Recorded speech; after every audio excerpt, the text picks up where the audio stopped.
Ayun guys, good evening. So, magandang gabi sa inyong lahat dyan, ano. So, ayun, sinearch ko yung mga video natin. Di pa pala ako nakakagawa ng video regarding dito sa SART, no. So, SART, Search and Rescue Radar Transponder. So, ano nga ba ito? So, una, meron pala tayong, dalawang klase ng SART on board, no. So, meron tayong radar SART na tinatawag. So, radar SART, ito yon. Ito yung radar SART, no. 9 GHz frequency at saka nadidetect siya ng X-band radar. So, yon. This is the most common SART on board, no. And then we have also my previous vessel we are using an AIS SART. So, that one can be detected via AIS, no. And then syempre, our ECDIS is synchronized naman yan to our GPS and AIS. So, therefore, nakikita yon sa ating ECDIS, no. So, nagmamark doon yung ECDIS. Actually, AIS SART is sending updated position, no.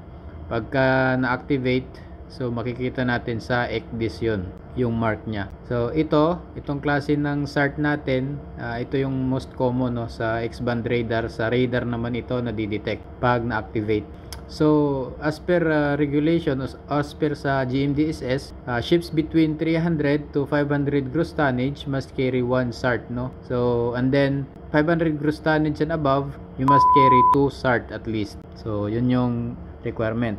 And then sa battery naman, pag naka-standby mode, umaabot ito ng 96 hours. And then if working condition, it will last until 8 hours, no. So, battery nito should be replaced every 2 to 5 years. Normally, pag na-expire yung ating battery naman, nagre-request na lang si second mate nito ng buo.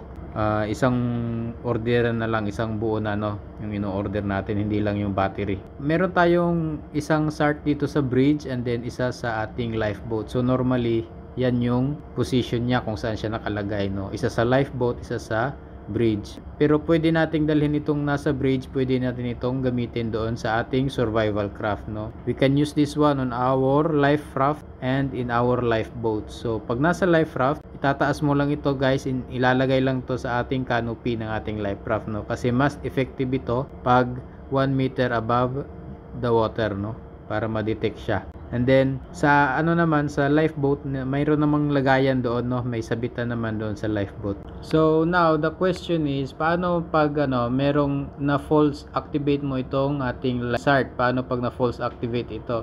So ang ginagawa natin, nagtatransmit tayo ng DEC safety alert, no, and then nagbo-broadcast tayo sa radio telephony via VHF.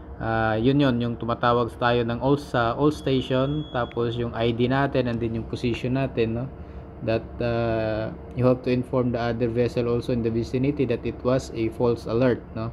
So para hindi sila mataranta na mag-rescue sa inyo. Okay, so now paano nga ba i-operate itong ating SART? So meron tayo ditong tatlong button lang naman yan. So may on, may off at saka test, no. So pag iti-test mo ito, so syempre ibababa mo lang to. So kung mapapansin nyo, meron tayong red tag dito, no. So tinatanggal lang natin ang ating red tag once we are using this one already. So pag nag-on ka, switch on ka, hindi mo yan ma-on without removing this red tag, no. And then kung magte-test ka lang naman, so no need na tanggalin yan, no. Ibababa mo lang to, yan, itong black na to, bababa mo lang dito. Then magbi-blink na yan, no. Magbi-blink na yung ating SART. Makikita na natin doon sa ating X-band radar yung testing natin, no. Then pag i-switch on ito, so tatanggalin yung sinabi ko kanina, tatanggalin mo yung red tag, then i-push mo on. Then meron yang magbi-blink yan ng isa o mabagal. Then malalaman mo pag nadidetect na siya is magbi-blink na siya ng mabilis, no. Mas mabilis na yung blink niya. Ibig sabihin nadidetect na siya ng ating radar, no. Sa radar naman, magkakaroon niya ng 12 dots, no, or blip. Wait lang, pakita ko sa inyo. So halimbawa, radar natin to. Then pag meron tayong na-detect na 12 na dot dito in line, no. So ibig sabihin nakaka-detect tayo ng SART, no.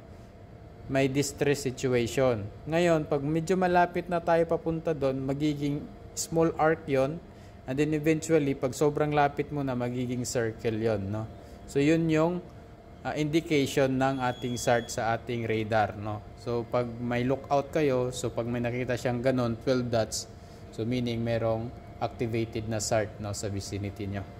Tulad lang din to ng ibang life-saving appliances, no? Meron din siyang instruction dito na nakalagay. So, yun nga, paano i-switch on. Then, yun nga, sinabi ko kanina, mas effective to at least 1 meter above the water, no? And then, pag nakahang ito sa canopy, kung nasa life raft ka, nasa taas ito, no? Yan. So, yun lang. So, about sa SART, no? Sa Search and Rescue Radar Transponder. So, refresh lang tayo sa ating mga trainings about SART and how to operate the SART, ang requirements niya. So, maraming salamat sa laging nanonood sa atin. And then, kung meron pa akong nakalimutan regarding SART, no, paki-comment na lang sa baba. Thank you very much and see you again sa ating sunod na video.